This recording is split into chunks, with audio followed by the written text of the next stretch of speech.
Welcome back. आप सभी का एक बार फिर से स्वागत है आज के इंटर्नशिप ट्रेनिंग प्रोग्राम में। आज हम लोग बात करने वाले हैं जो नया नेटवर्क हमने कल डिस्कस किया था, उस नेटवर्क पे क्या रूल्स रेगुलेशन प्रोटोकॉल लगाएगा उसके ऊपर हम लोग बात करेंगे।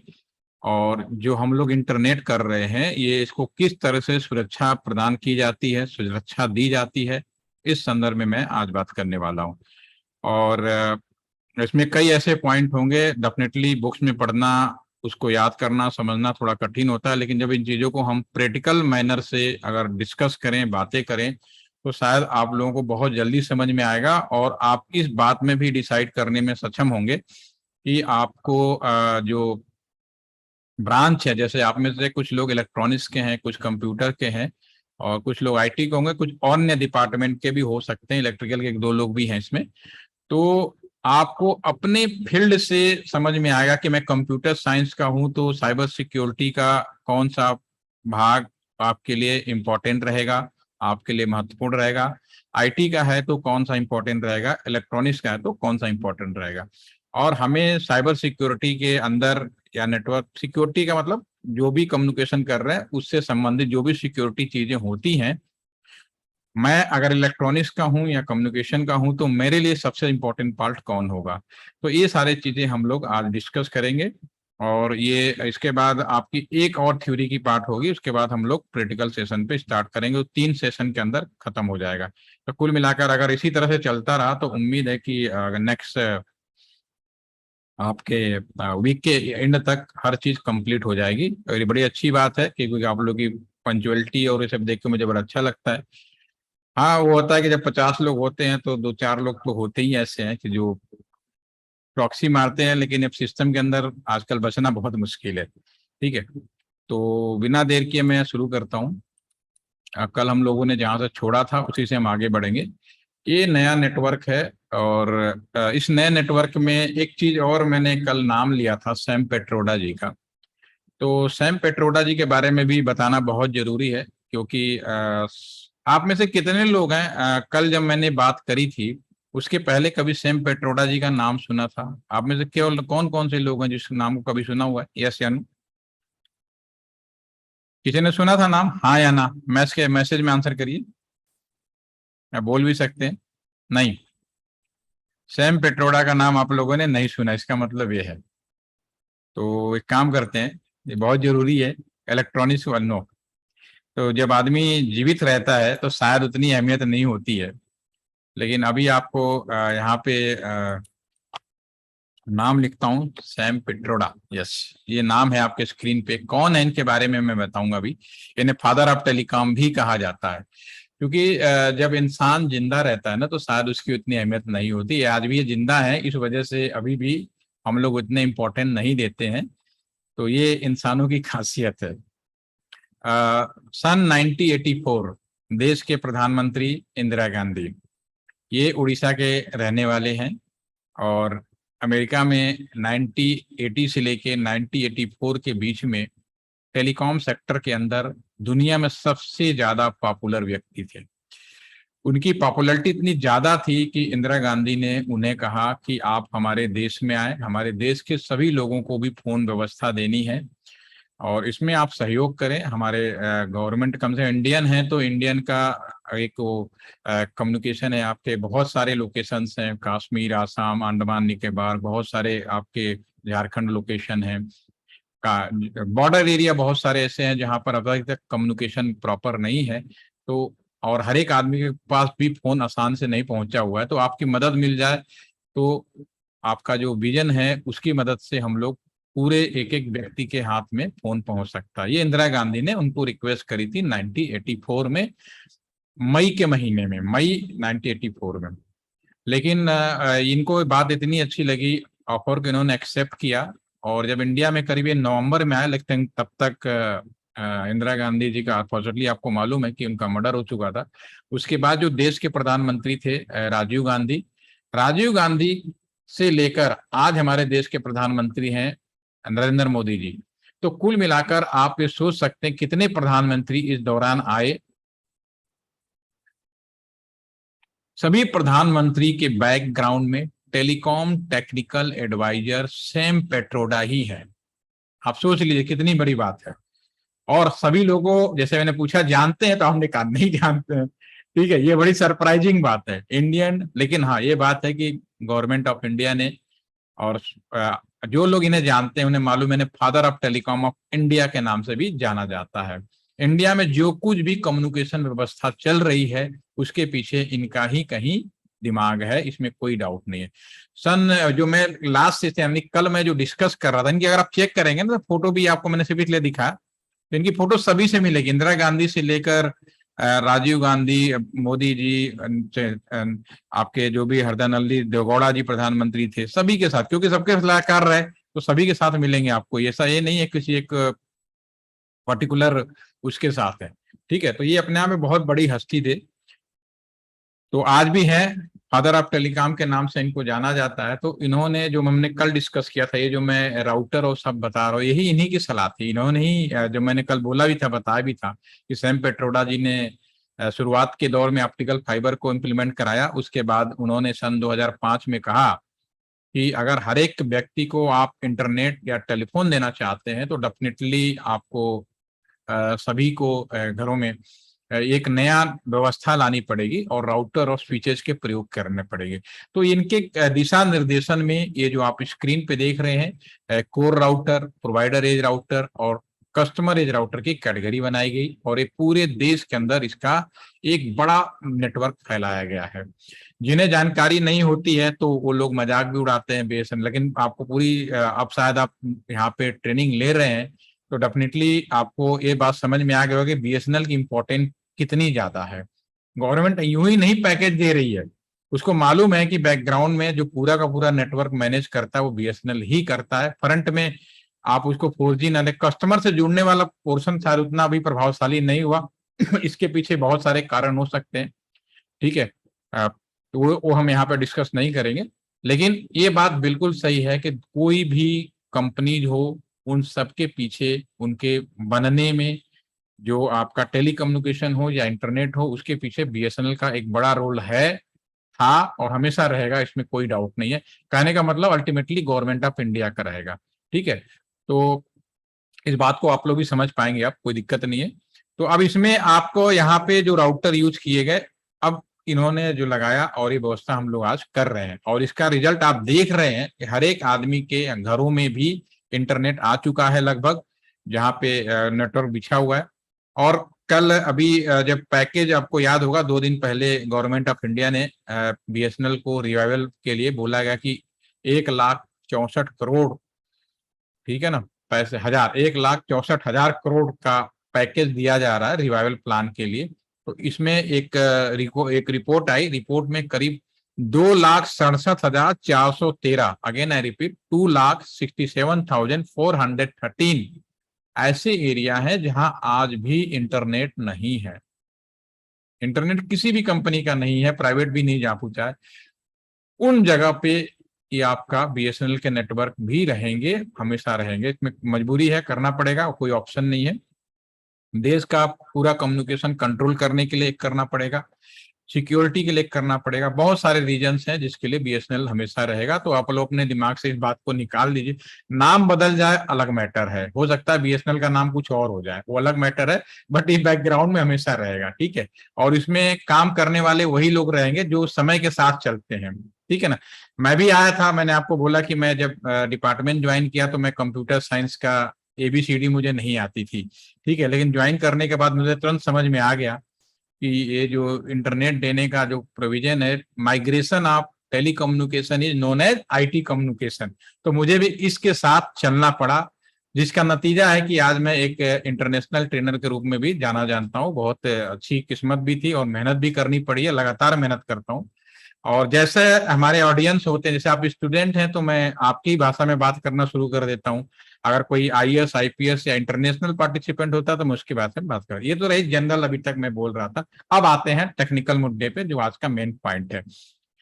तो ये नेटवर्क आप लोगों ने थोड़ा बहुत रफ आइडिया ले लिया, और डेफिनेटली सभी लोग इंटरनेट करते हैं। तो टेलीफोन में क्या होता है कि अगर मैं आपको नंबर मिलाऊं या आप मुझे नंबर मिलाएं, तो सामने वाले व्यक्ति की आवाज सुनकर, उसकी बातों को सुनकर आप इस बात से लगभग लगभग इंश्योर हो जाते हैं कि मैंने जिसको नंबर मिलाया वो पर्सन सही है।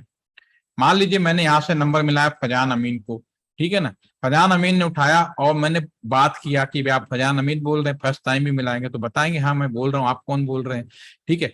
तो उनकी बातों का जो लहजा होगा, जो आपस में कम्युनिकेशन अरेंजमेंट होगा, उससे हम ये समझ जाएंगे कि मैंने जिस व्यक्ति को नंबर मिलाया that is the right person, ठीक है।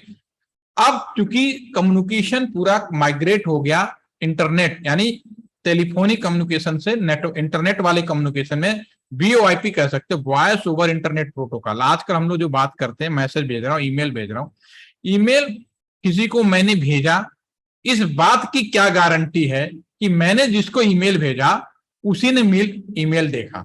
ये आज के जमाने में सबसे बड़ा चैलेंज है इंटरनेट, यानी सिक्योरिटी का पहला रूल यही है कि अगर मैं कोई कम्युनिकेशन कर रहा हूं, जिसके लिए भेजा गया है वही देखे, दूसरा ना देखे, ये सबसे बड़ा चैलेंज है, ठीक है।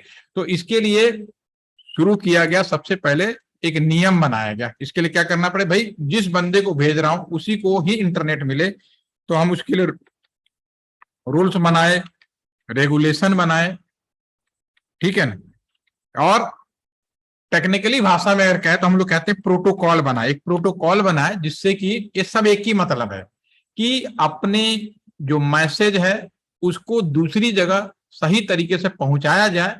ये इसके लिए प्रोटोकॉल बनाया गया, एक नियम बनाया गया, ठीक है। और जिस नियम को बनाया गया उसको हम लोगों ने बोला टीसीपी, जो मान्यता दी गई। पूरी दुनिया ने कहा कि हम एक ही नियम रखेंगे ताकि कम्युनिकेशन में, इंटरनेट में किसी भी तरह का फ्रॉड होने से बचा जा सके। तो जो इंटरनेट करने का रूल बनाया गया, रेगुलेशन बनाया गया, प्रोटोकॉल बनाया गया, अगर कोई आपसे ये पूछता है इंटरनेट करने के लिए स्टैंडर्ड प्रोटोकॉल क्या है, तो आप कहोगे टीसीपी आईपी, ठीक है। ये इसमें कुछ लेयर्स होती है, टेक्निकली भाषा में आप लोगों ने पढ़ा होगा, पहले 4 लेयर होती थी, लेकिन जब मान्यता दी गई तो इसको हम लोगों ने 5 लेयर में मान्यता दी। आज की अगर बुक्स में पढ़ेंगे तो 5 लेयर में मान्यता होगी इसकी। थोड़ा सा लिखने में बार बार मेरा हाथ कीबोर्ड में प्रॉब्लम हो रही है, तो स्पेलिंग आप अपने आप समझ लीजिएगा, मैं इसमें वो करेक्ट करने में बच रहा हूँ, ठीक है। मेरे कहने का मतलब है इंटरनेट करने का जो रूल रेगुलेशन है वो 5 लेयर का है, आज की भाषा में अगर बात करें, ठीक है। ये नियम क्या होता है हम अभी बात करेंगे। अभी मैं आप में से किसी को अनम्यूट करना चाहूंगा, एक, ताकि आगे मैं बढ़ूं, आसानी से चीजों को समझ सकें। तो कोई भी एक अनम्यूट हो जाए आप में से, या नाम बोलूं या बाय वॉलंटियर कोई अनम्यूट हो जाएगा। यस, साक्षी, चलिए आप ही अनम्यूट हो गए। साक्षी आप ये बताओ, यस सर। आप अगर मार्केट गए और Yes, आपने एक नोकिया कंपनी का बढ़िया सा मोबाइल फोन खरीदा, यस सर। ठीक है ना, मोबाइल फोन खरीदने के बाद पैसे भी दे दिए, सिम भी लगा लिए, सब चेक कर लिया, ठीक है। अब मोबाइल आपका अपना हो गया, ठीक है, यस सर। ठीक है, हमने सारी टेस्टिंग भी कर ली। तो उसके बाद आप पहला, एक आम इंडियन की तरह, पहला आपका स्टेप क्या होगा, मोबाइल में आप क्या करना चाहोगे, सबसे पहली जरूरी काम। कॉन्टैक्ट भरेंगे पहले। सब हो चुका, सारे कर चुके, उसके बाद भी एक इंडियन की होती है, घर में जब कोई नया सामान आता, सिर्फ मोबाइल की नहीं, किसी भी नया सामान आता है, जैसे आपने नई गाड़ी खरीद ली, नई स्कूटी खरीद ली, ठीक है, यस सर। हम सब लोग किस काम पे ज्यादा अवेयर रहते हैं कि हमारे ये सब चीजें, कोई एक ऐसा काम। सर पहले तो मतलब ट्रेडिशनल इंडियन हिंदू फैमिली में तो सबकी जैसे कार वगैरह आई तो फिर उसमें हम सब मंदिर पे प्रसाद वगैरह चढ़ाते हैं या फिर पूजा वूजा कुछ करते हैं। हाँ, क्यों करते हैं। सर मतलब कि भगवान का आशीर्वाद लेने के लिए कि सब कुशल मंगल रहे।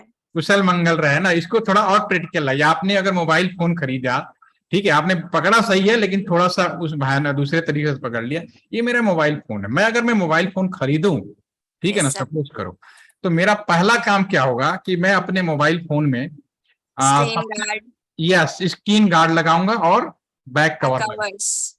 ठीक है ना। समझ में आई मेरी बात। मेरे पूछने का मतलब है कि अगर मैं पहला अगर वो लूं, मोबाइल फोन लूं, सबसे पहले अपने मोबाइल फोन के अंदर मैं स्क्रीन गार्ड या बैक कवर लगाऊंगा ताकि खरोच ना लगे, पहली सुरक्षा। इसमें कोई डाउट नहीं, हर आदमी करेगा, गाड़ी भी खरीदेगा तो भी यही करेगा। आपने कहा ना हम प्रेयर करेंगे, ठीक है, तो उसका मतलब यही होता है कि सब कुछ सुरक्षित रहे। अब मेरा सवाल अब शुरू होता है आपने फोन खरीदा नोकिया का, आपने उसमें जो स्क्रीन गार्ड और बैक फ्लिप कवर जो लगाया वो लगा दिया एप्पल मैक का, ठीक है, बिल्कुल कंपैटिबल मिल गया और लगा दिया आपने। तो क्या आपका फोन एप्पल मैक का हो गया? नहीं सर। इसमें कोई डाउट नहीं, किसी को कोई डाउट नहीं होना चाहिए कि फोन तो नोकिया ही रहेगा ना, ठीक है। Yes sir. उसी तरह से जब हमने इंटरनेट की शुरुआत की, जब मान्यता दी, तो इंटरनेट के नियम बनाए हमने, 5 लेयर का हमने मान्यता दे दी। उसके बाद समय के साथ साथ हमारे सामने चैलेंज आते रहे सिक्योरिटी से रिलेटेड, कभी कुछ गड़बड़ हो जाती थी, कभी कुछ गड़बड़ हो जाती थी, तो इसमें हमने और लेयरें ऐड करते चले गए, एडिशनल लेयर हमने ऐड किया, ठीक है ना। और एडिशनल लेयर ऐड करके हमने इसको ओएसआई लेयर का नाम दे दिया। ओएसआई लेयर कोई प्रोटोकॉल नहीं है। ओएसआई लेयर, आप अगर आपसे फिर से पूछता हूं, अगर कोई पूछे कि इंटरनेट की दुनिया में इंटरनेट करने का प्रोटोकॉल क्या है, तो आप कहोगे टीसीपी आईपी है। हाँ, उस पे हमने अलग और भी लेयरें ऐड करके सुरक्षा कवच बनाया, जैसे कि मोबाइल नोकिया में, ठीक है। तो एक ओएसआई लेयर, एक रिफरेंस मॉडल बनाया गया। सारी दुनिया ने कहा भाई ऐसा करते हैं, रूल बदलेंगे तो बहुत सारी समस्या होगी। हम कहते हैं एक रिफरेंस मॉडल तैयार करते हैं, जिसको हम लोग इसको बोलते हैं रिफरेंस मॉडल। ये प्रोटोकॉल नहीं है। कंपटीशन में कई बार पूछा जाता है कि which of the following is the latest protocol, तो अगर आप ध्यान नहीं देंगे ना, तुरंत ओएसआई को लिख देंगे कि नया है। नहीं, ओएसआई नोट प्रोटोकॉल, ये प्रोटोकॉल नहीं है। ये क्या है, हमारा टीसीपी आईपी प्रोटोकॉल इसके अंदर है, उसमें हमने कुछ सिक्योरिटी लेयर ऐड कर दी है। और अगर आपकी बुक्स की बात करें तो इसमें हमने 2 सिक्योरिटी लेयर और ऐड करके ये हमने 7 लेयर की बना दी है। अगर ये आपसे कोई पूछे ओएसआई लेयर में रेफरेंस में कितने लेयर होते हैं, तो नो डाउट 7 लेयर होते हैं, इसमें कोई शक नहीं है, ठीक है। और प्रोटोकॉल कौन सा होता है, टीसीपी आईपी। ये किताबी दुनिया है और जहां तक है, लेकिन मैं फील्ड में काम कर रहा हूं, क्योंकि अभी तक इसको आगे और स्टैंडर्डाइजेशन नहीं किया गया। इसमें हम लोगों ने आजकल के जमाने में ये 10.5 लेयर है, जो अभी आपके बुक्स में नहीं मिलेगा। जो फील्ड में काम करते हैं उन्हें पता होता है, ठीक है। तो आज अभी आपको मैं सीधा कहूं कि 7 लेयर है हमारे पास में। ओएसआई रेफरेंस मॉडल, आज की दुनिया का जो इंटरनेट है ओएसआई रेफरेंस मॉडल पे चलता है। और अभी तक जो मान्यता दी गई है वो 7 लेयर को मान्यता दी गई है, लेकिन वास्तव में ये 10.5 हो चुकी है।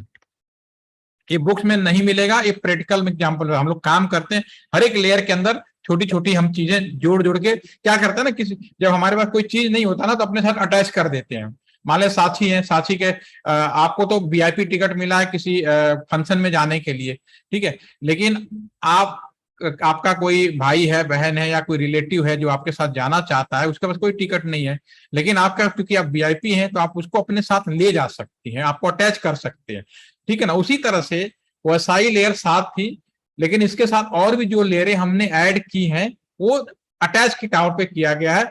हो सकता है कि भविष्य में जब दोबारा से इसका स्टैंडर्डाइजेशन करेगा आईटीयू, तो पूरी पूरी 7 की जगह 10.5 जो भी लेयर है, हो सकता है 11-12 और भी बढ़ जाए, उस लेयर का एक्सप्लेनेशन देगा। वो भविष्य की बात है, आप उसको देखोगे आने वाले समय में, ठीक है ना। तो अब ये जो 7 लेयर होती हैं, कुछ लोगों ने पढ़ा भी होगा आप में से, कुछ लोगों ने टेक्निकली इसकी बहुत अच्छे से एग्जाम भी दिया होगा, कोई डाउट नहीं, मैं मान लेता हूं। अब 7 लेयर होता क्या है, सब लोग याद भी कर सकते हैं। मैं अभी अपने तरीके से याद रखा, प्लीज डू नॉट थ्रो सास पिज्जा अवे। इन्हें 7 लेयर हो गए। पी का मतलब होता है physical, this is the layer number 1, ठीक है ना। डी का मतलब होता है data, this is the layer number 2। N का मतलब होता है network, this is the layer number 3, ठीक है। मैं आपको बिल्कुल टेक्निकली नहीं बताऊंगा, लेकिन हाँ, लेयर का नाम तो टेक्निकली हो तो बोलना ही पड़ेगा मुझे, लेकिन होपफुली कि जब मैं आपको अभी प्लान कर दूंगा तो आप शायद कोई लेयर का नाम भूलेंगे भी नहीं, ऐसा मुझे विश्वास है। आप देखिएगा, अभी देखते हैं। नेक्स्ट है सेशन लेयर, और आपका जो लास्ट प्रेजेंटेशन, और एक है आपका एप्लीकेशन, ठीक है ना। ये एप्लीकेशन लेयर हो गए, ठीक है। अभी हमारे पास लेयर नंबर 4 हो गए, ये हो गया लेयर नंबर 5, ये हो गया लेयर नंबर 6, ये जिसकी मान्यता मिली हुई है, ठीक है। इसके बीच में भी और भी लेयरें ऐड है, तभी 10.5 हुआ है। खैर उसकी हम बात नहीं करेंगे, नहीं तो अभी आपको फील्ड में नहीं है, अभी स्टूडेंट हैं। और अभी स्टडी मोड में है, तो अभी आपको उसी लेयर से चलना पड़ेगा जिस लेयर से बुक्स में या जो मान्यता दी गई है, ठीक है। तो 7 लेयर है, आप अपने लिहाज से जैसा चाहे याद कर सकते हैं, और अभी हम इसको एक्सप्लेन भी करेंगे। अब इसको एक्सप्लेनेशन करने के लिए मैं वापस पीपीटी पे आऊंगा, इसको जरा सा वापस आ जाते हैं, यस इस पे आ जाते हैं, ठीक है। अब मैं आगे बढ़ूं, सभी लोग चैट में, अब मेरे कुछ सवाल हैं जिसका आंसर आप बहुत आसानी से दे सकते हो। आप ये बताइए, क्या फेसबुक सिक्योर है, हाँ या ना? साक्षी ने सबसे पहले लिखा नहीं, बाकी लोगों को क्या लगता है? नो, ठीक है ना, नो नो नो, ठीक है, ठीक है। फेसबुक के मामले में कई लोगों ने आंसर दिया ये सिक्योर नहीं है। चलिए अब मैं दूसरा सवाल पूछूंगा, क्या जीमेल सिक्योर है, हाँ या ना? Is Gmail is secure, yes या नो? एकांश ने कहा सिक्योर है, जयदेव ने कहा सिक्योर है। ये जो आप लिख रहे हो ना, अपने दिल से लिख रहे हो, प्रैक्टिकली आपको अभी प्रूव करने कहेंगे तो बहुत मुश्किल होगा। मोहित कह रहे हैं नो। मोहित किसके लिए नो बोला? लेट रिप्लाई है या जीमेल के लिए बोला है?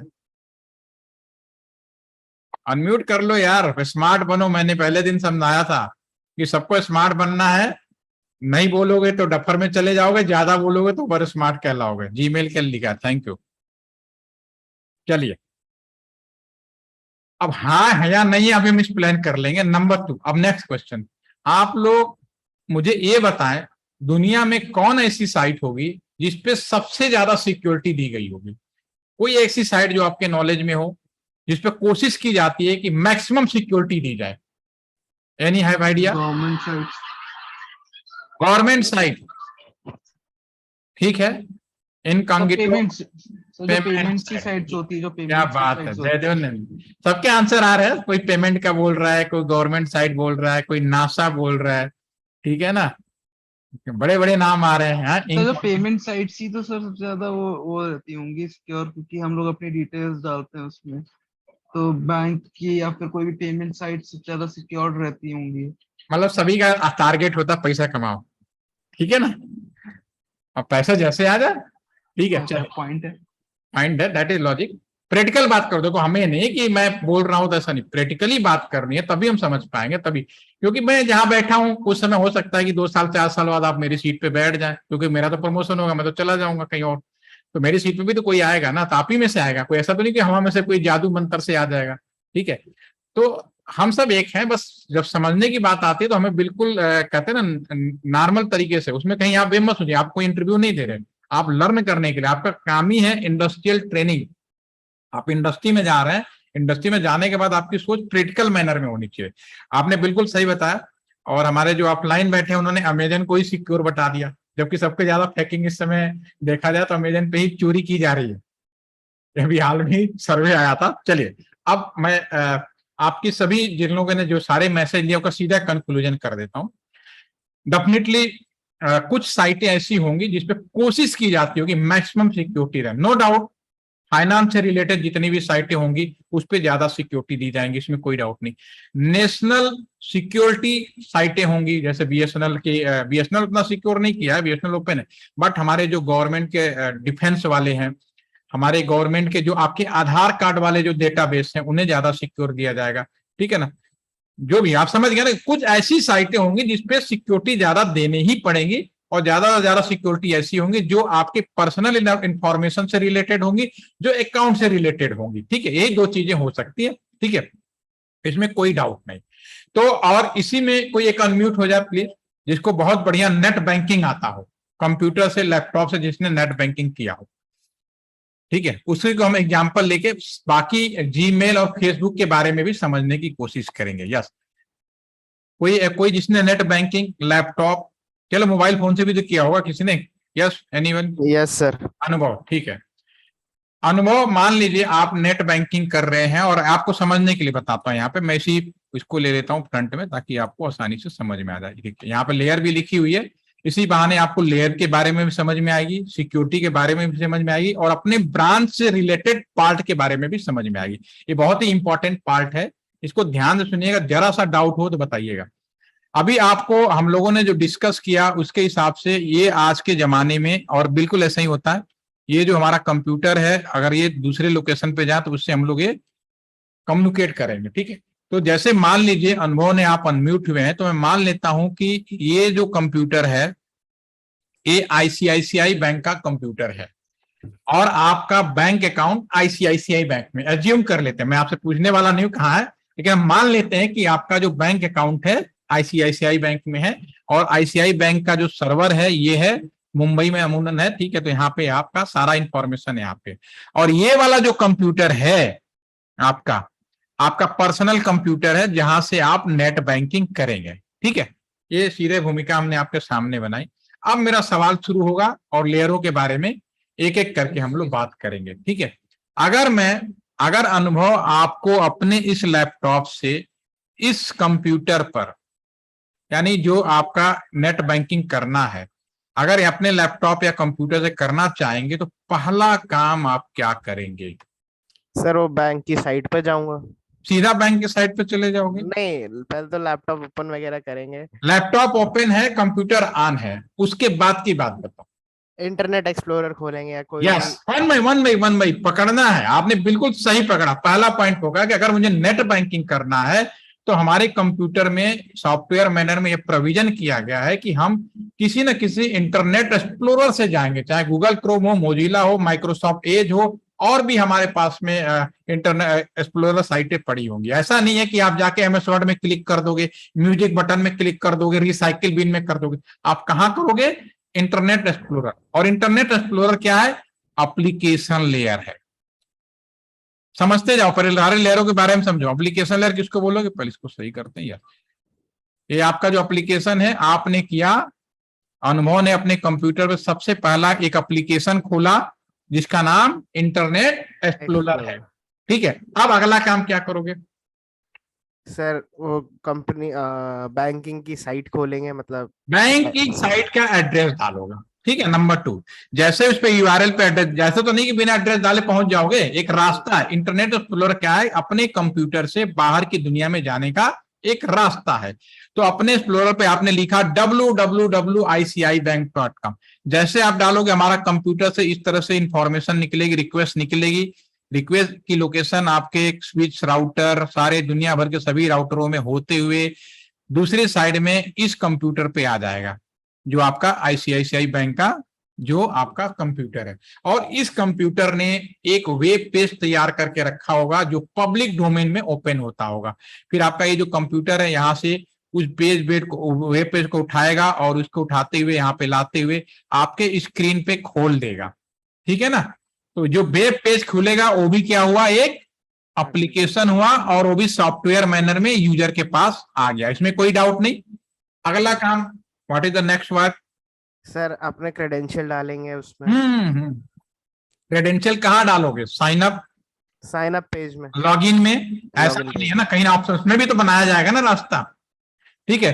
तो ये फेसबुक में भी यही होता है, जीमेल में भी यही होता है। अभी तक तुम जो पहले, ठीक है, आपने जैसे आपने खोला यूजर नेम, ताला और पासवर्ड, ये भी एक एप्लीकेशन है, इसको हम लोग प्रेजेंटेशन कहते हैं। अगेन समझ में मेरी बात? ताला चाबी कहां डाला आपने? Presentation is also as an application. लेकिन इसका नाम सेपरेट क्यों किया गया? क्योंकि हर एक व्यक्ति का, हर एक यूजर का यूजर नेम पासवर्ड अलग होगा। आपका अलग होगा, मेरा अलग होगा, इसमें कोई डाउट नहीं है, ठीक है। जब आप खोलोगे जो भी पेज खुलेगा वो भी तो एप्लीकेशन है, लेकिन आपका है तो आपका ही डिटेल खुलेगा, आपसे ही संबंधित खुलेगा। जब फेसबुक हो, व्हाट्सएप, सब में कोई प्रॉब्लम नहीं, क्योंकि उसमें यूजर नेम पासवर्ड पहले एक तरह से, क्योंकि उसमें पर्टिकुलर मेन एप्लीकेशन के अंदर केवल आप अपने पार्ट को देख रहे हो, कोई डाउट नहीं, ठीक है। सर तीसरा, यहां तक तो खोल लिया, देख लिया, अकाउंट में हो सकता है लाखों के मालिक हो आप, ये भी हो सकता है कि माइनस में हो, वो मैं नहीं जानना चाहूंगा, ठीक है। अब ज्यादा देर तक आप इंटरनेट बैंकिंग ना करें, रिफ्रेश कर, क्या होगा? सर फिर वो कैंसिल हो जाएगा, दोबारा फिर क्रेडेंशियल वगैरह सेशन एक्सपायर, यही होगा ना जो आप कह रहे हो। कैंसिल अगर एक बार एंट्री कर दें, रिफ्रेश कर दें, तो क्या होता है? सेशन में एक कभी, क्यों इनमें सिक्योरिटी सेशन लेयर इंप्लीमेंटेड है। क्या है? आपके फेसबुक, क्या जीमेल पे है, जो आप सभी ने यहां पे लिखा भी, this layer is the missing. Point समझिए, वो आपने सर कहा फेसबुक पे तो नहीं है। कहाँ है। मैं तो आपको बताऊं, रेडिट मेल मैंने पहली बार मुझे जब लैब में प्रैक्टिकल कराया गया था 1997 में, उसके पहले मैंने कभी कंप्यूटर देखा नहीं था, और सीधा एक ही मुझसे कहा कि आपने ईमेल बना दो। अपने कॉलेज के टाइम में मैंने जो कंप्यूटर सिर्फ 2 बार गए, एक बार मैंने अपना ईमेल आईडी क्रिएट किया था और एक बार हमने कंप्यूटर देखा था होता क्या। उसके बाद सीधा जब नौकरी में आए, जो मैंने कहानी आपको बता चुका हूं, तब हमने कंप्यूटर सीखना शुरू किया। तो मैंने 1997 में अपना ईमेल आईडी बनाया था redipmail.com पे। उस समय जीमेल नहीं होता, जीमेल तो 2005-6 में आया। 1997 का ईमेल आईडी, जब मैं फील्ड में काम करने लगा, उस ईमेल आईडी को जब खोला तो पासवर्ड मेरा वही था जो उस समय था। मतलब वो ज्यों का त्यों पेज खुला हुआ था, उसमें चूंकि ज्यादा हैकिंग वैकिंग नहीं होती तो सुरक्षित यूं ही आम था, कभी लॉग आउट ही नहीं हुआ वो, क्योंकि सेशन था ही नहीं। और अभी भी है सेशन आपके जीमेल जो इन सब चीजों में नहीं होता है, लेकिन जो सरकारी ईमेल आईडी होती हैं, कंपनीज की ईमेल आईडी होती हैं, इनमें इंप्लीमेंटेड है। और इन ईमेल आईडी को मैं बीएसएनएल का ईमेल आईडी मैं अपने घर से नहीं खोल सकता, मैं यही खोलता हूं। और जब मुझे ईमेल आईडी खोलना पड़ता है बीएसएनएल का, तो मेरे मोबाइल से लिंक कर दिया गया है। जब तक मैं मोबाइल में यस नहीं करूंगा, मेरा ईमेल खुलेगा ही नहीं। ठीक है, तो ये सेशन कई तरीके से हो सकता है, मल्टी सेशन अलाउ ना करें।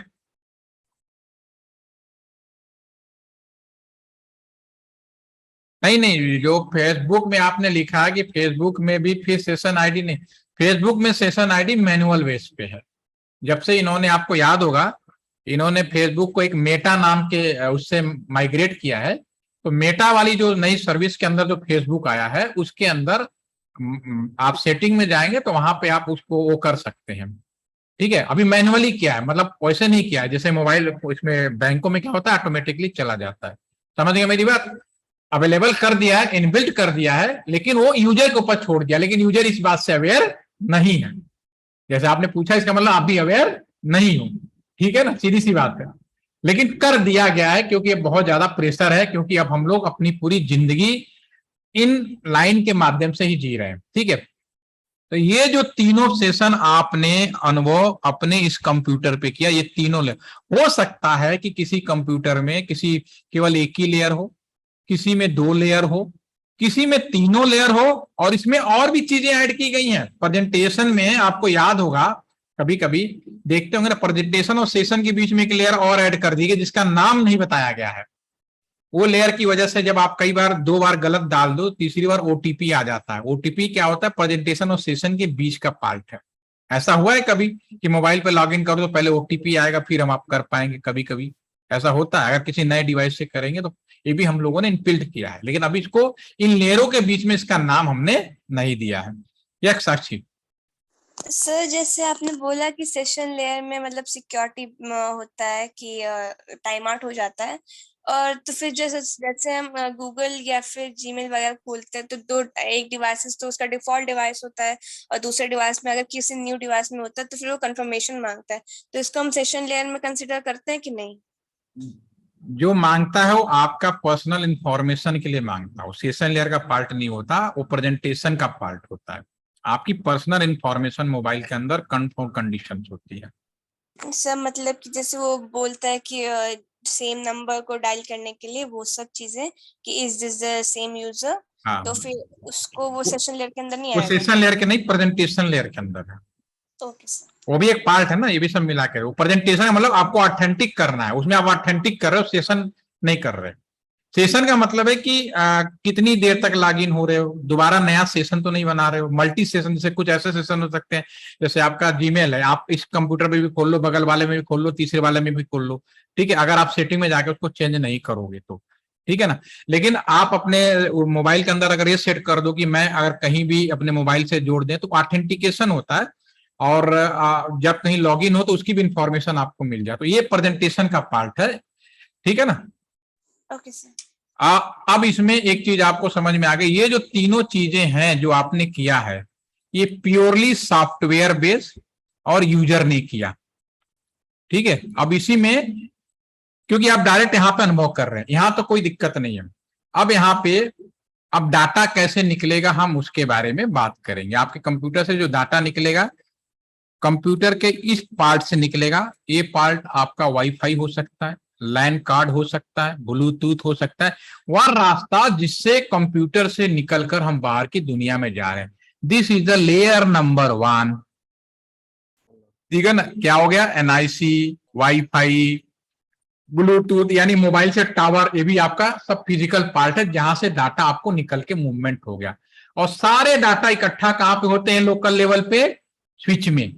जो लोकल स्विच होता है वो इस बात को डिसाइड करता है कि आगे कहां भेजना है, वो राउटर के पास भेजेगा। तो स्विच जो है वो डेटा लिंक लेयर में आ गया।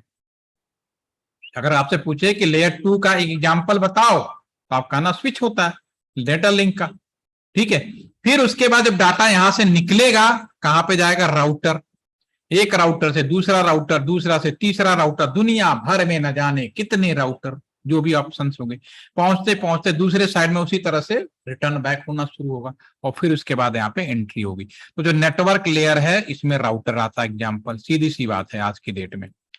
तो जो लोग कहते हैं ना, मैं पूछूं अगर राउटर किस लेयर का डिवाइस है, सोचना नहीं है, लेयर 3 नेटवर्क लेयर, और अब आपको समझ में आ जाना चाहिए नेटवर्क लेयर हो गए। तो ये जो तीनों जो लेयर है जो हम यहाँ पे बात कर रहे हैं, ये तीनों नेटवर्क को हम बोलते हैं नेटवर्क सपोर्ट लेयर। इसको बोलते हैं यूएसएल, यूजर सपोर्ट लेयर। जो यूजर्स होते हैं अपने सुविधाओं के लिए, नेटवर्क सपोर्ट लेयर होता है जो एक लोकेशन से दूसरे लोकेशन में जाता है, या ट्रांसमिशन लेयर होता है। अब बच गया बीच वाला लेयर। यूजर ने जो खुरापात किया वो तो आपको समझ में आ गया, जाने आने की बात भी आपको लगभग समझ में आ जानी चाहिए, कोई कंफ्यूजन नहीं होना चाहिए। बीच वाला जो लेयर है ट्रांसपोर्ट लेयर, ये क्या करता है, कुछ आइडिया लगा सकते हैं, कुछ बोल सकते हैं तो बताएं क्या होना चाहिए। इसको कहते हैं हार्ट ऑफ ओएसआई मॉडल कहते हैं इसको। हम्म। मतलब ये हार्ट ऑफ ओएसआई मॉडल। तो जो फर्स्ट की 3 लेयर होती है वो सॉफ्टवेयर लेयर होती है, और लास्ट की जो नीचे की 3 होती है वो हार्डवेयर लेयर होती है। तो दोनों को कनेक्ट करा जाता है, वो ट्रांसपोर्टेशन लेयर से कनेक्ट करा जाता है, इसलिए इसको heart of the OSI model कहते हैं। वो तो उसका नाम है, उसकी क्वालिटी है, जो आपने बताया वो उसका नाम और उसकी क्वालिटी है। ठीक है ना, नो डाउट कि हार्डवेयर और सॉफ्टवेयर को बीच में जोड़ने का काम करेगा, क्योंकि आप यहाँ से जो भी कुछ करोगे यहाँ से निकलेगा दूसरे साइड पे चला जाए। एक्चुअल में काम क्या है, ये तो उसका सेकेंडरी काम हो गया। नो डाउट बीच क्या, तो ये तो जोड़ेगा ही, लॉजिक सी बात है। और कुछ आइडिया? उसमें वो डालते एड्रेसेस डालते हैं। Address means IP address, logical address और फिजिकल एड्रेसेस जो होते हैं वो इसमें डाटा में डाले जाते हैं। अच्छा, एक मिनट, किसी ने कुछ लिखा भी है, सिक्योरिटी का काम करता है। सिक्योरिटी का काम अभी मैं बताता हूँ। सिक्योरिटी का काम बहुत, अभी आपको साइबर सिक्योरिटी की पूरी एबीसीडी अभी समझ में आएगी। साक्षी आप ही बोल रहे थे ना? सर हाँ, आपसे मैं अगर एक सवाल पूछूं, अगर मैं आपको ईमेल भेजूं, सपोज करो, ठीक है, आप ईमेल कहाँ चेक करोगे? सर जिस साइट पे आपने भेजा होगा, जैसे याहू पे होगा तो याहू पे चेक करेंगे, जीमेल पे होगा तो जीमेल। बहुत सिंपल सा बात है, अगर आपको मैं ईमेल भेजूं तो एड्रेस तो मुझे पता ही होगा ना, तभी तो भेज रहा हूं मैं आपको। तो आप देखोगे कहाँ उसको? कंप्यूटर, अपने ईमेल में सीधा। कंप्यूटर से तो सब नजरिया है, देखोगे तो अपने ईमेल। ऐसा तो नहीं है कि मैंने आपको ईमेल भेजा और फोन का हैंडसेट लगा के कान में कहोगे हाँ बहुत बढ़िया मिला है, ऐसा तो नहीं होगा ना। No sir. मैं किस चीज का ट्रांसपोर्टेशन कर रहा हूं ये कैसे पता चलेगा? ये जैसे यहाँ पे हमने क्या भेज रहा है भाई, यूजर क्या चाह रहा है, म्यूजिक भेज रहा है, ईमेल भेज रहा है, पीडीएफ भेज रहा है, साउंड भेज रहा है, क्या क्या रहा है, वेबसाइट खोलना चाह रहा है, क्या चीज कर रहा है, दूसरे एंड पे कैसे पता चलेगा कंप्यूटर को किस चीज का ट्रांसपोर्टेशन कर रहे हैं? ये टीसीपी लेयर का काम होता है, ट्रांसपोर्ट लेयर का काम होता है। और इसमें पोर्ट नंबर दिया, आईएसओ ने डिफाइन कर रखा है पहले से ही पोर्ट नंबर। जैसे मैं यहाँ वेबसाइट खोलता हूँ, आप कंप्यूटर साइंस से साथी हैं? Sir electronics communication. जो कंप्यूटर साइंस के हैं, जो वेबसाइट लॉन्च करते होंगे तो उनका मालूम होगा, जो वेबसाइट को उनका पोर्ट नंबर होता है 443808080, ये सब पोर्ट नंबर प्री डिफाइंड है, आईएसओ ने पहले ही बता रखा है कि अगर यहाँ से वेबसाइट खोलने के लिए रिक्वेस्ट भेजोगे तो तुरंत उस पर कोडिंग टेक्निकली लग जाएगा 8080, और यहाँ से जाते हुए दूसरी जगह से अच्छा वेब पेज खोलना है, लो वेब पेज ले जाओ। साउंड भेजोगे 2000 है, एफटीपी भेजोगे 20, ऐसे हर एक जो चीजें भेजोगे कॉम्बिनेशन में, जैसे हम यहाँ पे जूम कर रहे हैं तो जूम में हम कॉम्बिनेशन जा रहे हैं, तो मल्टी लेयर पोर्ट है, तो हमारे में 3 अलग अलग पोर्ट का आईडी यहाँ पे ऐड कर दिया गया कि मैं यूजर किस चीज का ट्रांसपोर्टेशन कर रहा दूसरे एंड पे कैसे पता चलेगा, और इसमें पोर्ट नंबर ही मिलेंगे और कुछ नहीं मिलेगा। वो भी सॉफ्टवेयर मैनर में होता है, जैसे यहां से निकलता हूं तुरंत हमारा कंप्यूटर पर्टिकुलर का पोर्ट नंबर डिफाइन कर देता है और लिख देता है। मतलब कहता है ना, आपने एक बॉक्स में सारा, यहाँ पे क्या किया आपने, बॉक्स के अंदर सारा आइटम बना दिया। अब आइटम को कहीं बाहर की दुनिया में भेजना, उस पर एड्रेस भी लिख दिया, ठीक है। दूसरे एंड पे आ गया, दूसरा इनका खोलेगा और उस पे पहले उस पे लिखा होता है कि भाई ये क्या है, ये भैया कोई सामान है, में भी कोई भी सामान हो सकता है, उसका नाम लिखा होगा, तभी वो समझ पाता है डब्बे के ऊपर कि हाँ ये एक सामान है। एड्रेस एक अलग चीज होगी, एड्रेस का मतलब भेजना, वो तो सब चीज हम लोग जब यहीं पे क्या कहते हैं, जब हम पर एप्लीकेशन में रिक्वेस्ट करते हैं तभी आ जाता है वो सारी चीजें। तो ट्रांसपोर्ट लेयर सिम ये डिसाइड करता है कि मैं किस चीज का ट्रांसपोर्टेशन करता हूँ दूसरे एंड पे, तभी डिफाइंड होता है। ये 7 लेयर जो मोटे मोटे तौर पे है वो मैंने आपको बता दिया। 3 ये सॉफ्टवेयर मोड में, 3 आपका हार्डवेयर मोड में, जो अभी आपने खुद ही बोला ट्रांसमिशन पार्ट हो गया जिसमें हम कैसे मूवमेंट कर रहे हैं। हार्डवेयर का मतलब ये नहीं कि वाईफाई हार्डवेयर में नहीं आएगा, वो भी एक हार्डवेयर का ही पार्ट, फिजिकल लेयर का ही पार्ट आएगा। ट्रांसपोर्ट लेयर ये सॉफ्टवेयर मैनर में होता है, जो एक साक्षी आपने एक अच्छा चीज तो बताया ही कि इन दोनों के बीच में सिंक्रोनाइजेशन का काम करेगा, जोड़ने का काम करेगा, लेकिन एक्चुअल में ये वास्तव में ये चीज डिफाइन करके भेजता है कि यूजर ने क्या चीज है।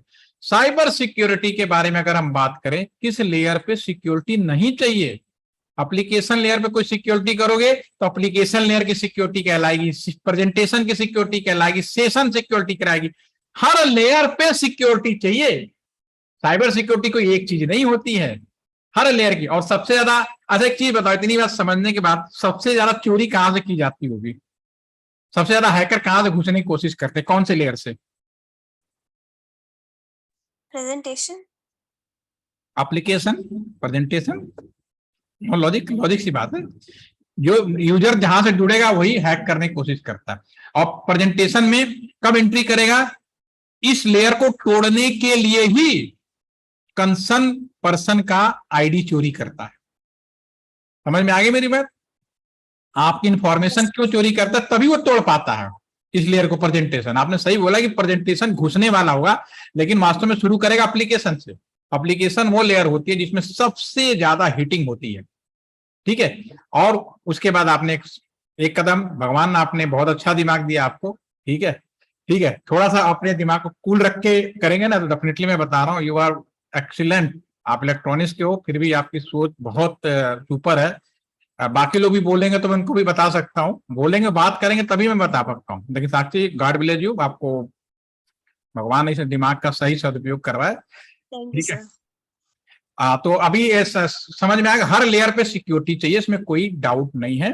और आप अगर कंप्यूटर साइंस के हैं तो आप खुद समझदार हैं, आप किस पे ज्यादा मेहनत कर पाओगे, क्योंकि आप सब ये सॉफ्टवेयर मैनर में है।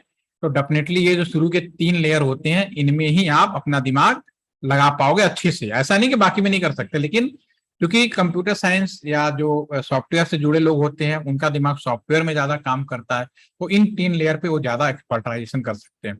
जो इलेक्ट्रॉनिक्स एंड कम्युनिकेशन के होते हैं वो इन चीजों पे, क्योंकि इनमें क्या होता है, इन्हें मोबाइल टावर, सारे सिग्नल, वो सब कैसे भेजना है, वो सारी चीजें इसमें इन्वॉल्व होती हैं। और ट्रांसपोर्ट लेयर एक ब्रांच आई थी, लोगों ने इसको ऐसा कंफ्यूज किया, टीचर से भी। अभी मेरे मंडे पे ना आपके साथ ही ऑफलाइन यहाँ पे 10 टीचर आ रहे हैं और बहुत ही एक्सीलेंट टीचर आ रहे हैं, ठीक है, यूनिवर्सिटी के हैं। और वो स्पेशली इसीलिए आ रहा है कि जब मेरी क्लास ली तो कहा सर पहले मुझे पढ़ा दो, मैं बच्चों को आज तक तो पढ़ाता ही नहीं था सारी चीजें, ठीक है। तो उनको यही पता नहीं था कि जो आईटी ब्रांच है वो बीच का रहेगा। वो क्यों रह गया, क्योंकि उसको सॉफ्टवेयर भी सीखना, और ये क्योंकि सबको मालूम था जो कि आने वाला समय हमारा जो कम्युनिकेशन सिस्टम है, टेली कम्युनिकेशन, प्योरली वो आईटी कम्युनिकेशन में कन्वर्ट हो सकता है। तो अब आप अपने सुविधा के अनुसार जब लेवल 2 का कहीं भी कोर्स ज्वाइन करेंगे, इंडिया के अंदर बहुत सारी लोकेशंस होती हैं। मोहाली में भी आपका सीडैक है, वो हमारे से ही जुड़ा हुआ है LTTC से। तो अगर आप वहाँ पे साइबर सिक्योरिटी के कस्टमाइज कोर्स भी वहाँ पे चलते हैं, हमारे यहाँ भी चलते हैं, लेकिन हमारे यहाँ कोर्स जो लेवल 2 के बहुत हाई रेट के हैं, क्योंकि इंटरनेशनल लेवल के हैं, वो डॉलर में चलता है, $325, $425, $100 ऐसे चलता है। उसका भी लगभग कई चीजों में इंचार्ज में रहता हूँ, ठीक है। तो लेकिन आपको एज ए स्टूडेंट की अगर बात करूं तो मोहाली का सीडैक हुआ, आपका बेंगलोर का सीडैक हुआ, ये इस चीज के लिए बहुत मशहूर है। तो अगर आप कंप्यूटर साइंस के हैं तो वो सॉफ्टवेयर वाले पोर्शन में जाके आप अपना दिमाग लगाएं।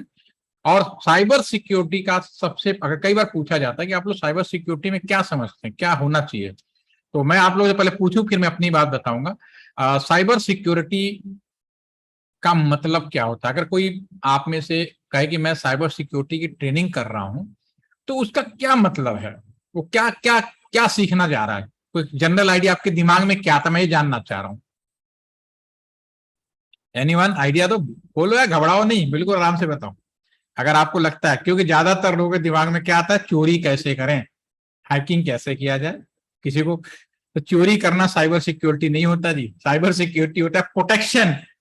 चोरी तो कोई भी कर लेता है, आप अपने घर का प्रोटेक्शन करते हो, चोरी नहीं करते, ताकि चोर घुस ना सके। हाँ, ये चोर की कलाकारी होती है कि वो किस मैनर में आपके घर के अंदर एंट्री करता है। तो सबसे पहले अगर कभी भी भविष्य में पूछा जाए कि भाई साइबर सिक्योरिटी का एक्चुअल मीनिंग क्या है, तो कभी मत कहना हैकिंग, इंक्रिप्शन, डिक्रिप्शन।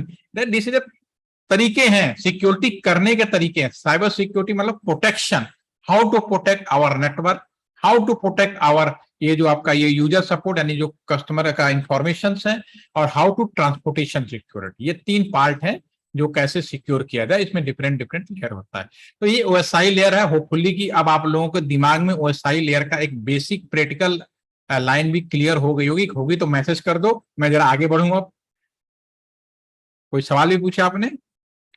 हाँ, integrating identity, this is the basic part. CIA होता है कि अगर हम साइबर सिक्योरिटी में आए तो कॉन्फिडेंशियलिटी हो, इंटीग्रिटी हो, अवेलेबिलिटी हो, ठीक है ना, दिस इज द पार्ट।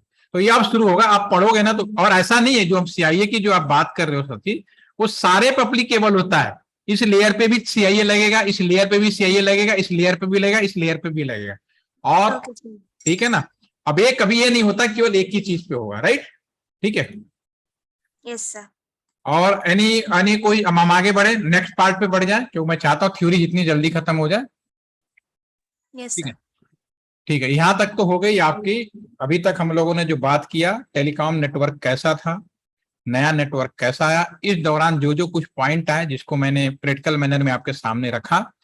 अब हम बात करेंगे, नेक्स्ट हमारे प्रैक्टिकल सेशन शुरू होने वाला है।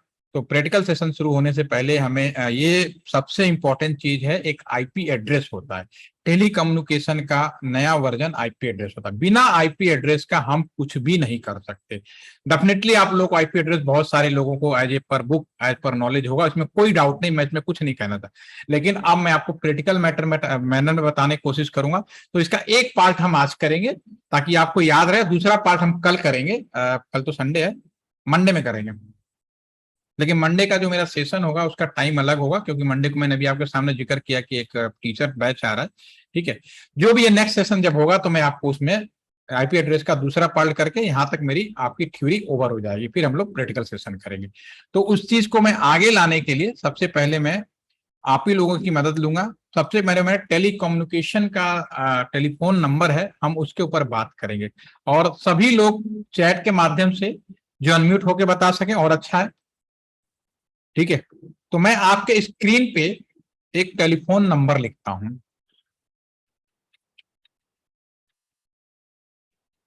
ठीक है ना, मैंने आपके स्क्रीन पर एक टेलीफोन नंबर लिखा। मैं यह मान लेता हूं इंडिया एक ऐसा देश है जहां 1% की बेईमानी नहीं होती, सब लोग बहुत ईमानदार हैं, लोग इतने प्यार भाव से रहते हैं, एक बूंद का नफरत नहीं है। एक मान लेते हैं ऐसा समाज है हमारा। हकीकत अलग चीज हो गई, अलग बात है। एक हम एज्यूम कर लेते हैं, उस केस में जब कोई गड़बड़ी नहीं है, उस समय मैंने एक टेलीफोन नंबर लिखा आपके स्क्रीन पे। मैंने आपकी स्क्रीन पे एक टेलीफोन लगा, एक कब लिखा है? जब हमने माना कि इंडिया के अंदर किसी भी तरह का कोई घोटाला नहीं हुआ, कोई गड़बड़ी नहीं हुई, सब बढ़िया चल रहा था। उस केस में अगर मैं आपसे पूछूं कि मेरे स्क्रीन पे जो लिखा गया टेलीफोन नंबर है दुनिया के किस कोने में है, तो क्या आपका जवाब होगा? बता पाएंगे आप लोग? सर ये इंडियन नंबर है। इंडियन और नंबर है। अनुभव तो ठीक है, मैं कैसे बताया आपने? सर ये +91 इंडिया का कोड है। चलो बहुत अच्छी बात है। बाकी लोग भी एग्री हैं? Country Yes, sir. कोड, ठीक है, बहुत यस सर। कंफ्यूज मत होइएगा, ये इसलिए पूछ रहा हूँ कि आपको आईपी एड्रेस 1 मिनट में समझ में आएगा, अगर इसे समझे तो ज्यादा देर नहीं लगेगा। ये आपने सही बताया, ये इंडिया का कोड है, this is the country code, जो पुराने जमाने में हम लोग इसको आईएसडी कोड भी कहते थे, आज भी कहते हैं, कोई नई चीज नहीं है, ठीक है ना। अगला सवाल, क्या आप इसको बदल सकते हैं? नहीं सर। No, sir. नहीं बदल सकते, बिल्कुल सही कहा कि एक बार देने के बाद हम शुरुआत में बांटते तो कोई दिक्कत नहीं थी। Just 1 minute.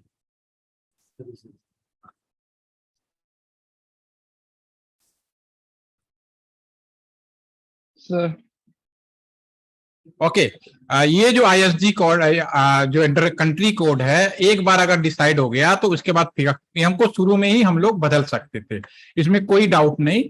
जब शुरुआत में टेलीफोन नंबरों का डिस्ट्रीब्यूशन किया गया तो उसमें सबसे पहले किस एरिया यानी किस कंट्री में पड़ेगा उसके बारे में बात हुई। तो यहाँ तक सन 2010 तक अगर कोई पूछता ना तो आसानी से बता सकता, और अभी भी आप लोग बता रहे हैं, इसका मतलब थोड़ी बहुत आइडिया आपको है। इसके बाद अगर मैं पूछूं, इंडिया तो इतना बड़ा कंट्री है, इंडिया के अंदर ये कहाँ का टेलीफोन नंबर है पर्टिकुलर, और कहाँ का पड़ेगा? Sir sir Ghaziabad hello. का काम है, तो बिना देर आप भी बताओ, बोलो यार, सुनाई दे रहा है। यस, सर ये गाजियाबाद या नोएडा साइड का है, और जो इसके वो आगे कैसे पता किया आपने, कैसे पता किया? सर ये फिक्स जो इसका जो नंबर दे रखा है 120 बिल्कुल ये बिल्कुल, आपका ये गाजियाबाद और नोएडा साइड के लिए यूज किया जाता है। ठीक है ठीक है। और जो इसका फर्स्ट नंबर है वो टेलीकॉम जो ऑपरेटर है उसके बारे में बताता है, जैसे अगर +2 लिखा है नहीं नहीं तो नहीं नहीं नहीं नहीं, वो कंफ्यूजन है वो, आप मैं कह रहा हूँ ना, अभी आप दिमाग से निकाल दो कि कोई घोटाला हुआ या कुछ हुआ।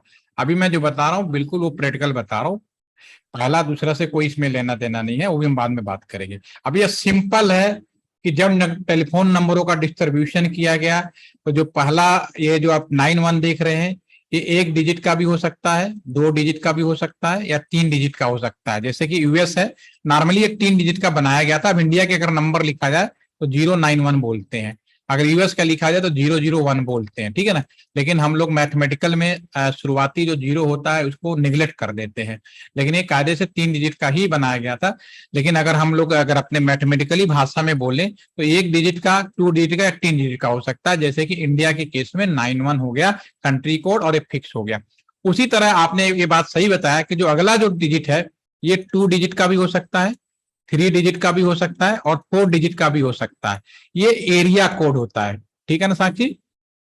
Yes, sir. ये एरिया कोड हो सकता है, और एरिया कोड ये गाजियाबाद या नोएडा का होगा,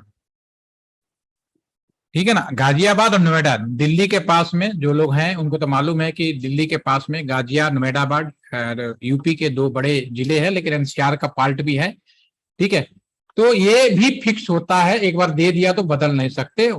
और गाजियाबाद नोएडा 2 बड़े जिले हैं, यहां तक कोई दिक्कत नहीं, यहां तक एक आम आदमी, मैंने बोला 2010 तक सब लोग बता देते, और इसको नॉर्मली हम लोग क्या बोलते थे? एसटीडी कोड कहते थे, this is the STD code. उसके बाद का जो है, जो डिपार्टमेंट में काम करते हैं, जैसे मैं काम करता हूं तो उसके बाद वालों को मैं एक्सप्लेन कर सकता हूं। जैसे 27 है, अगले 2 डिजिट भी ये फिक्स है, ठीक है ना। और ये आपका गाजियाबाद नोएडा के अंदर सब एरिया, कौन सा एरिया है वो बात करते हैं। और ये है हमारा राजनगर, राजनगर पड़ता है गाजियाबाद के अंदर, दिस इज द राजनगर, ठीक है ना। और ये भी फिक्स होगा, ये भी नहीं बदलेगा। राजनगर भी काफी बड़ा है, और जब टेलीफोन की शुरुआत की गई थी कापर बेस किया गया था, हर 6 किलोमीटर रेडियस पे कापर टेलीफोन एक्सचेंज लगाया गया, ये तो आपको याद होगा जो मैं पहले दिन बताया था, दूसरे दिन, ठीक है। Yes, sir. तो उस एरिया के अंदर, राजनगर के अंदर भी किस पर्टिकुलर टेलीफोन एक्सचेंज का है वो अगले 2 डिजिट से पता चलता है, ये एक्सचेंज का बताता था। और ये एएलटी सेंटर का एक्सचेंज का था।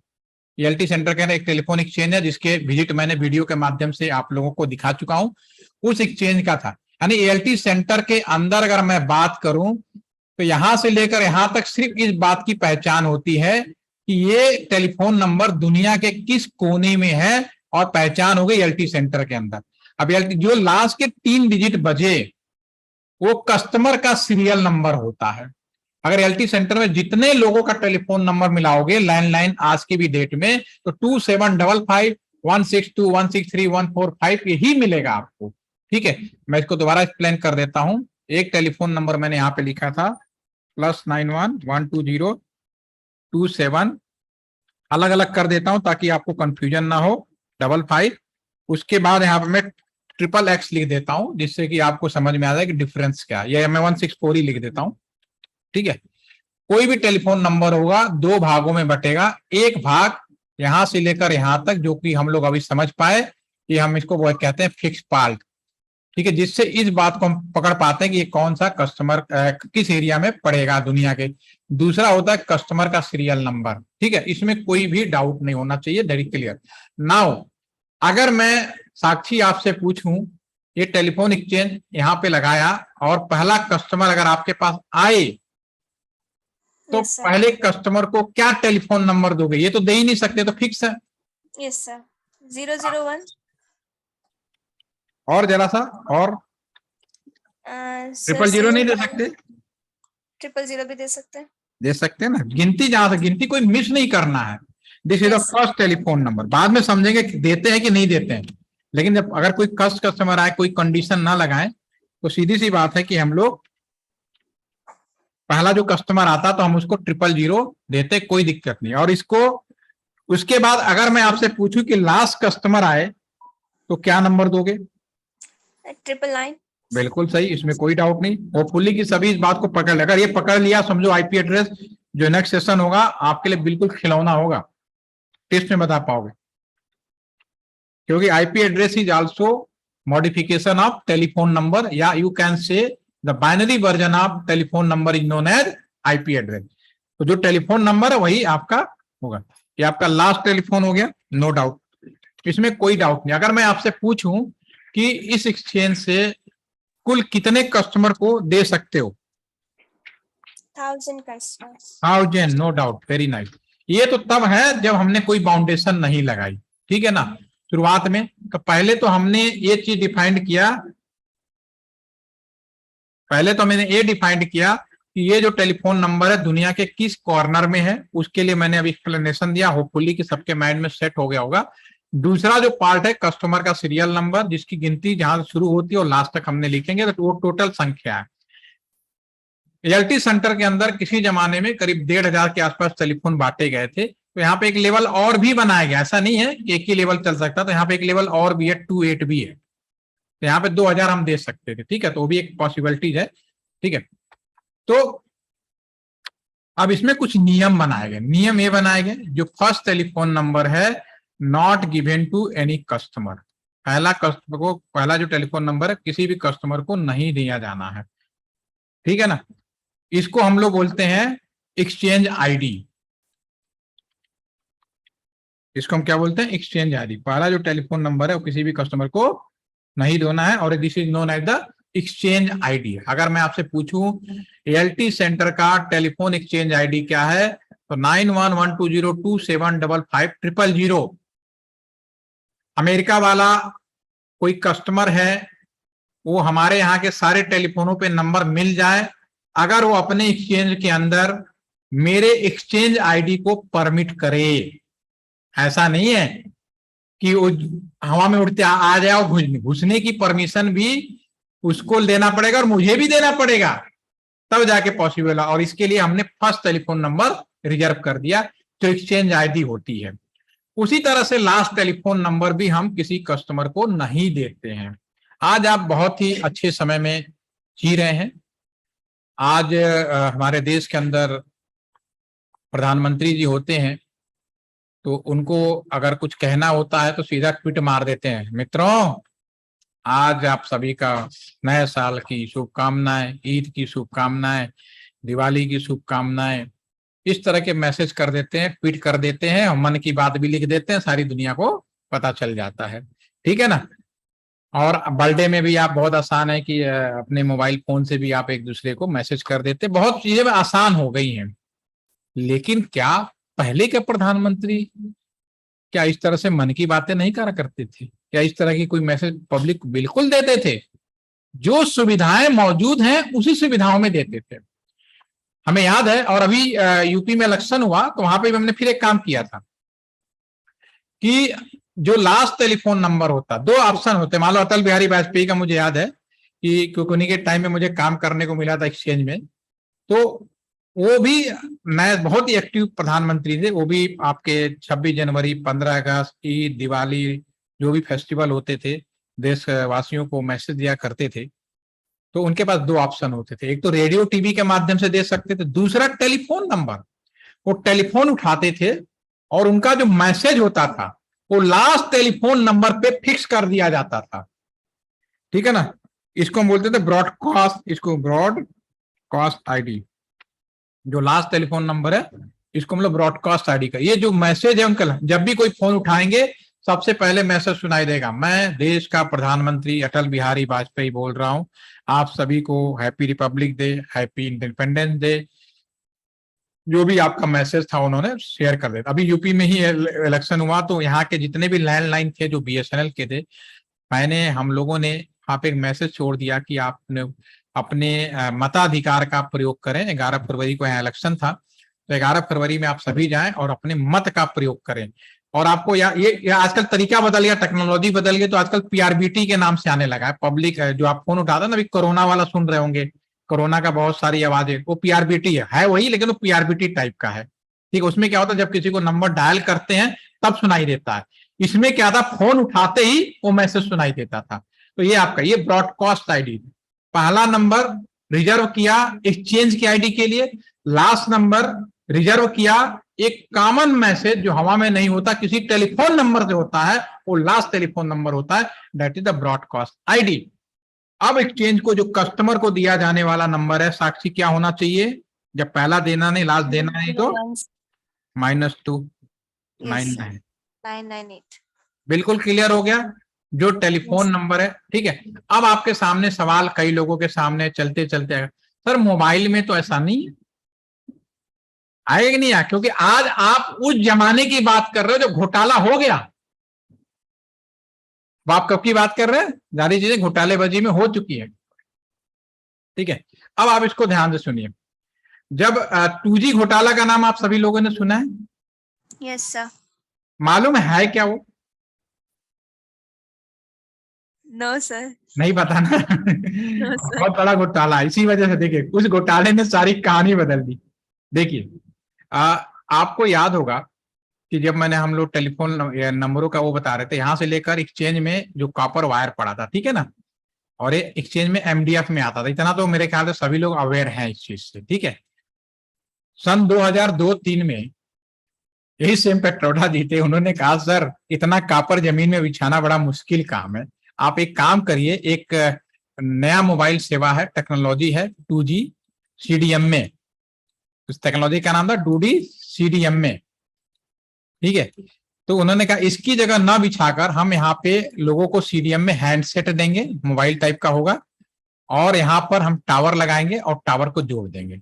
ये जो हैंडसेट होगा सिम बेस नहीं होगा, अगेन आई रिपीट, ये हैंडसेट सिम बेस नहीं होगा, CDM में होगा, और इसका जो नंबर वैसे ही होगा जो लैंडलाइन का होगा, 2755 270 उसी तरह का, यानी इसमें कोड एसटीडी सारे होगा। और स्पेक्ट्रम बांट दिए। उस समय भी एक कंपनी आई रिलायंस कम्युनिकेशन, कर लो दुनिया मिट्टी में, जैसे आज कल था जियो डिजिटल लाइफ, उस समय आया था एक स्लोगन, कर लो दुनिया मुट्ठी में, और बड़े सुंदर सुंदर हैंडसेट बांटे, खूब बांटे, नए नए हैंडसेट आए थे, लोगों ने मोबाइल, जहां लैंडलाइन नहीं मिलना था वहां पे गवर्नमेंट से एक पब्लिक डोमेन में जाकर लाइसेंस स्पेक्ट्रम बांटा गया, जिसमें ये बोला गया कि ये जितने भी प्राइवेट ऑपरेटर हैं, बीएसएनएल भी दे रहा था लॉजिक से, तरंग के नाम से, ठीक है, ये सभी लोग कस्टमरों को टेलीफोन देंगे। तो ये जो टेलीफोन था, अब इसमें क्या गलती हुई, गलतियां तो बहुत सारी हुई, लेकिन आपके मतलब की जो गलती वो है कि रिलायंस ने क्या किया, इस पे दे दिया रोमिंग। क्या कर दिया, रोमिंग दे दी, जो अलाउड नहीं था, क्योंकि लैंडलाइन का रिप्लेसमेंट किया गया था। अगर आप 120, मैंने पूछा कहां होना चाहिए, आपने कहा गाजियाबाद नोएडा में होना चाहिए, 532 कहां होना चाहिए, लखनऊ में होना चाहिए, 022 कहां होना चाहिए, मुंबई में होना चाहिए, 011 दिल्ली में होना चाहिए। ये तो नियम था, नियम ये होना चाहिए था, कोई कंफ्यूजन नहीं होना चाहिए। लेकिन इन लोगों ने इस पे रोमिंग दे दी, जो बहुत बड़े घोटाले के रूप में भी सामने आया। यानी बंदा जाके पहुंच गया जम्मू कश्मीर, श्रीनगर, या बंदा पहुंच गया बनारस, या बंदा पहुंच गया गुवाहाटी गाजियाबाद का, आप मिला रहे हो, आपको लग रहा है भैया वो तो गाजियाबाद का कस्टमर है, ठीक है गाजियाबाद में होगा, लेकिन बैठा कहाँ है, या तो श्रीनगर बैठा है, या तो गुवाहाटी बैठा है, या अंडमान में बैठा है, ठीक है ना। इस पे रोमिंग ये बहुत बड़े घोटाले के रूप में सामने आया, जिसको 2G घोटाला टेक्निकली तौर पे आप लोगों ने नाम सुना। इसमें स्पेक्ट्रम में जो कमियां थी उसका एडवांटेज ले लिया। अब इस चीजों से पब्लिक को तो कह नहीं सकते भैया फोन हैंडसेट वापस करो, लेकिन समय के साथ सॉफ्टवेयर ऐसे आ गए, ये जो भी नंबर टेलीफोन नंबर था इसके रिस्पेक्ट में हमने कोड जनरेटर एक, यानी अब जो नंबर है कोई भी टेलीफोन नंबर आप यहाँ पे दे सकते हो, लेकिन इसका इन कोड जब करोगे तो जो इन कोड होगा जो मैंने अभी बताया वही होगा। इसका सबसे बड़ा फायदा सॉफ्टवेयर डेवलपमेंट का, ये सबसे बड़ा, ये अच्छा हमारी किस्मत में आ गई। इसका सबसे बड़ा हम लोगों ने फायदा, आप कोई भी नंबर लीजिए, पीछे जाएंगे तो पीछे जो कोडिंग जो हुई है वो वही है जो मैंने अभी आपको बताई है। इसका एक फायदा और मिला, आप किसी भी कंपनी में चले जाओ अपना नंबर लेके, सिर्फ आपको कोडिंग बदलनी है पीछे बैकग्राउंड में। आप मेरे पॉइंट को पकड़े, हाँ या ना, ये पहले बताओ, क्योंकि मैंने ज्यादा एक्सप्लेनेशन करना चाहता। समझ में आया? यस, कोई कंफ्यूजन है पूछो। अभी सर आपका फिर जो इस रोमिंग वाले को इसका दिक्कत कैसे ठीक किया सबने फिर? चीट इसलिए किया ना कि जो चीज आपको आपके 0120 लैंडलाइन आपके शहर में ही होना था उसको वहां नहीं लेके जाके देना था। मोबाइल कम्युनिकेशन नहीं था ये लैंडलाइन का अल्टरनेट रिप्लेसमेंट किया। मोबाइल तो 3GSM टेक्नोलॉजी बाद में शुरू हुई, तो ओके सर। इसको पहले शुरू किया, फिर मोबाइल कम्युनिकेशन आया जो GSM हमने शुरू किया, फिर जब ये घोटाला आ गया तो फिर दोनों को मिलाकर BSNL नहीं सुधारा 3G के नाम पे जाकर। तब आपका ये भी याद होगा कि जितने लोग का CDM में फोन था उनको 10 डिजिट का मोबाइल नंबर में कन्वर्ट कर दिया गया, ठीक है। लेकिन हम पब्लिक से तो नहीं छीन सकते ना, पब्लिक को तो पैसे दे दिए, इतने पैसे आ गए लगा दिए, दैट इज नॉट पॉसिबल, ठीक है। तो ये आज का सर सेशन, हाँ पूछो। ये एक जैसे आज का रोमिंग और फिर पहले के रोमिंग में कैसे डिफरेंस होता था? आज का रोमिंग है सेंट्रलाइज कंट्रोल हो गया ऑप्टिकल फाइबर की वजह से। पहले क्या होता था, हर शहरों में डीटेक्स लगे होते थे, अब Yes, पूरे sir. पूरे जितने भी डीटेक्स हैं उसका सेंट्रलाइज कंट्रोल हर एक कंपनी का एक जगह हो गया है। तो कहीं भी जाए वो तो रोमिंग में तो कहा ही नहीं जाएगा उसको कि रोमिंग में है, वो सिर्फ इंडिया से अगर बाहर जाएगा तब हम उसको बोलेंगे रोमिंग में। इंडिया में आप कहीं भी जाएं आज की डेट में रोमिंग नहीं है। Yes, sir. समझ में आ गई मेरी बात? उस समय था जब हमारे पास सेंट्रल ऑप्टिकल फाइबर ने, कहते हो ना, समय के साथ दो फायदे हुए। एक तो सॉफ्टवेयर ने हमें एडवांटेज दिया, ये हम किसी भी नंबर के पीछे कोई भी कोडिंग कर सकते हैं। अगर आपके पास कोई मोबाइल फोन भी आ रहा हो तो आप ये नहीं कर सकते आज की डेट में कि उस बंदे का वही नंबर है। आप सही बंदे हैं, लेकिन जितने बैंक कॉल करवाता है, जितने भी कस्टमर केयर से कॉल आता है, वो रियल नंबर नहीं होते हैं, वो कोड जनरेटेड नंबर होते हैं। अब इससे भी बहुत बड़ी समस्या शुरू होने लगी है, क्योंकि ठगी के लोग शिकार हो रहे हैं, अब इस पर कंट्रोल नहीं हो रहा। तो उसके भी हम लोग रास्ता ढूंढ रहे हैं, जल्दी मिलता है कि भाई कैसे किया जाए कि अगर कोई कोडिंग भी करे तो भी पकड़ में आ जाए, ठीक है ना। और एनी कोई क्वेश्चन अभी हम डिस्कस करेंगे धीरे धीरे समय के साथ। पहले आपको लेवल 1 तो बनाए, पहले कोई इस लायक तो बनाए कि आप लोग हिट कर सकें किसी से भी, ठीक है। एयरटेल पे नहीं, वो इसलिए लिखा है कि आपने पूछा कि एयरटेल तो लिखा है कि रोमिंग में हो, रिवल्ट इसलिए लिखा है कि जो टैरिफ प्लान है ना अभी वो नए उसमें मॉडिफाइड नहीं हुआ। जिस दिन मॉडिफाइड होगा ये तब होगा जब 5G आएगा, अभी पुराने ही चल रहा है। अभी जो टैरिफ प्लान है पुराने चल रहा है, टेक्नोलॉजी के हिसाब से नया नहीं है, ठीक है। तो अभी ये अभी जो 5G की नीलामी हो जाएगी तो जब वो नया टैरिफ का जो NTP आएगा उसमें ये सब चीजें खत्म हो जाएंगी। और अभी भी आपको कॉल करना है तो आप व्हाट्सएप कॉल करते हो, रोमिंग हो कहीं, क्या फर्क पड़ता है? कोई फर्क पड़ता है? या आप अमेरिका कॉल कर रहे हो व्हाट्सएप कॉल नहीं कर सकते, या फिर क्या कहते हैं फेसबुक कॉल नहीं कर सकते? कर सकते हैं ना, तो उसमें तो नहीं होता ऐसा, ठीक है। तो एनी और क्वेश्चन पूछिए, पूछ लीजिए, बहुत अच्छी बात है आप लोग पूछ रहे हैं। सर पहले फिर रोमिंग पे एक्स्ट्रा चार्जेस क्यों लगते थे, आज के कंपैरेटिवली नहीं लगते रोमिंग थे? का चार्ज लगते थे कि उसमें लाइनें BSNL की या किसी और कंपनी के हम लोग यूज करते थे, Okay. ठीक है ना। और अब क्या है कि लाइनें कॉमन बनाई जा रही है। मैंने कल भी आपको बोला था कि आने वाले समय में टावर भी एक ही होगा, टावर भी हम अलग अलग नहीं करेंगे, Okay, sir. ठीक है ना। क्योंकि गवर्नमेंट नहीं चाहती कि जहां जाओ टावर बिछा लो और एक कर लो, ऐसा नहीं होगा, ठीक है। Any more question? No sir. चलिए आज के लिए इतना ही। बहुत बहुत धन्यवाद, आप सभी ने ध्यान से सुना। होपफुली कि आपको दो चीजें समझ में आई होगी। एक तो साइबर सिक्योरिटी का एबीसीडी की सिक्योरिटी कहाँ होती है, सेकंड आईपी एड्रेस से पहले टेलीफोन नंबर का जो स्पेसिफिकेशन है। और नेक्स्ट सेशन में आपका आईपी एड्रेस खत्म होते ही हमारा प्रैक्टिकल सेशन शुरू हो जाएगा। तो ध्यान रखिएगा। अगर किसी ने अभी तक क्लास कोई मिस किया हो तो मैं लगातार रिकॉर्डिंग शेयर कर रहा हूँ, आप उसे ध्यान से सुनिए। आप ही के लिए शेयर कर रहा हूँ, आप ही का सेशन है, ठीक है ना। और एक दिन ग्रुप फोटोग्राफी भी होनी है सारे बैच की, तो हम वो दिन डिसाइड कर लेंगे, एक दो दिन एडवांस में ही बता देंगे। तो उस दिन आप लोग कैमरे पे जरा सा अपना अरेंजमेंट कर लीजिएगा। Have a nice day, thank for today. पहला वीक अच्छा था, अच्छा रहा कि नहीं रहा? Yes sir. Yes sir, thank you. Thank you sir. Thank you, thank you. Sir. Thank you sir. Bore तो नहीं कर रहा हूँ ना? No no sir. Thank you.